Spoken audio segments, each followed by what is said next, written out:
શાક ન બનાવ્યું હોય તો પણ 2 રોટલી ખવાઈ જાય અને ખૂબ જ ઓછા સમય અને મહેનતથી બની જાય, તેમજ ફ્રીજમાં રાખીને 6 મહિના સુધી ખાઈ શકાય એવું ચટપટા અને તીખા સ્વાદવાળું આદુ મરચાં અને લસણનું આ અથાણું જો તમે એક વખત બનાવશો તો વારંવાર બનાવશો. તો આદુ મરચાં લસણનું અથાણું બનાવવા માટે આપણે લસણને ફોલી લઈશું અને આદુ મરચાંને સારી રીતે ધોઈ નેપકિનથી કોરા કરી આદુના પાતળા પતીકા કરી લઈશું અને મરચાંના મીડિયમ સાઇઝના ટુકડા કરી લઈશું. હવે અથાણાનો ટેસ્ટી મસાલો બનાવવા માટે આપણે પેનમાં પીળી રાઈ, વરિયાળી, આખા ધાણા, જીરું, અજમો અને મરી ઉમેરી મીડિયમ આંચ ઉપર રાઈ તતડવા લાગે અને મસાલા થોડા એવા શેકાય ત્યાં સુધી ચલાવીશું.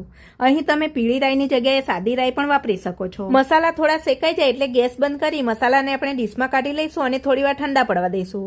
ત્યારબાદ ઠંડા થયેલા મસાલાને આપણે કરકરા દળી લઈશું અને ડીશમાં કાઢી સાઈડ પર રાખીશું. હવે ગેસ ચાલુ કરી પેનમાં આપણે 1 કપ સરસિયું તેલ ઉમેરીશું અને તેલને ગરમ કરવા રાખીશું.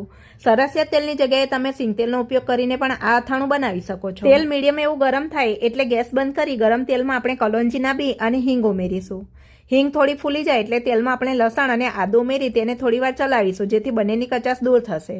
1 મિનિટ જેવું ચલાવ્યા પછી પેનમાં આપણે કાપીને રાખેલા લીલા મરચાં ઉમેરીશું અને તેને પણ 1 મિનિટ જેવું ગરમ તેલમાં ચલાવીશું. તો અહીં આપણે ગેસ બંધ કર્યા પછી જ તેમાં આદુ, લસણ અને મરચાં ઉમેરવાના છે.